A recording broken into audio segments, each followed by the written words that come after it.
రైతు ఒక చిన్న పదం, పలకడానికి క్షణం సరిపోతుంది. కానీ తన దుర్భర జీవితాన్ని, కష్టాన్ని చెప్పడానికి మాత్రం ఒక జీవితకాలం సరిపోదు. రైతు నిరంతరం నీకే కృషించే కర్షకుడు, హాని హాయిలనెరుగని హాలికుడు.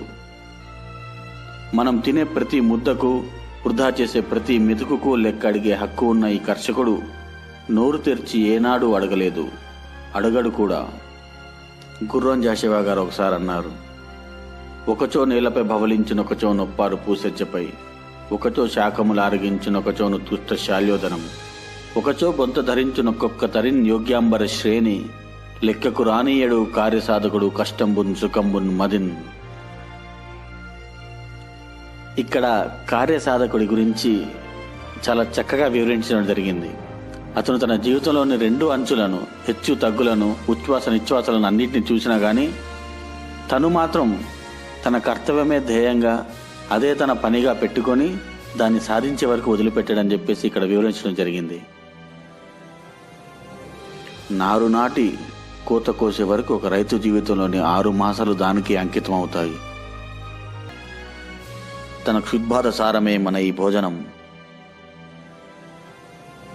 రైతు పండించినవి అమ్ముతూ మనం కోటీశ్వరం అవుతున్నాం.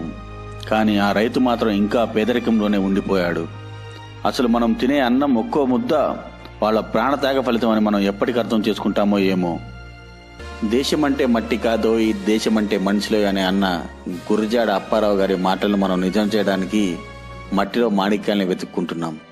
కానీ మట్టితోనే ముడిపడిన ఈ మాణిక్యాల జీవితాలను మాత్రం పట్టించుకోవట్లేదు. వారికి మించిన ఆణిముత్యాలు మనకి ఇంకా ఎక్కడ దొరుకుతారు? ఒక్కసారి ఆలోచించండి. ఒక నిజమైన దేశభక్తుని చూసినప్పుడు కలిగే గర్వాన్ని మనం ఎలా చూపెడతామో అదే ఈ అజ్ఞాతవాసి కూడా చూపిద్దాం. మన కోసం శ్రమించే, మనకై నడుం బిగించే ఈ కష్టజీవికై మనం కూడా చేయి కలుపుదాం. అతని మూగబోయిన గొంతుకు కంచు కంఠాలమవుదాం. ఓ రైతన్న, నిత్యం నీడలా నా వెంట నీవుండు, నీకై నేనున్నా. కానీ కలలోనైనా కానరాని లోకాలకెళ్లారన్న కోరిక కలుగనీయకుమా కర్షకమిత్ర.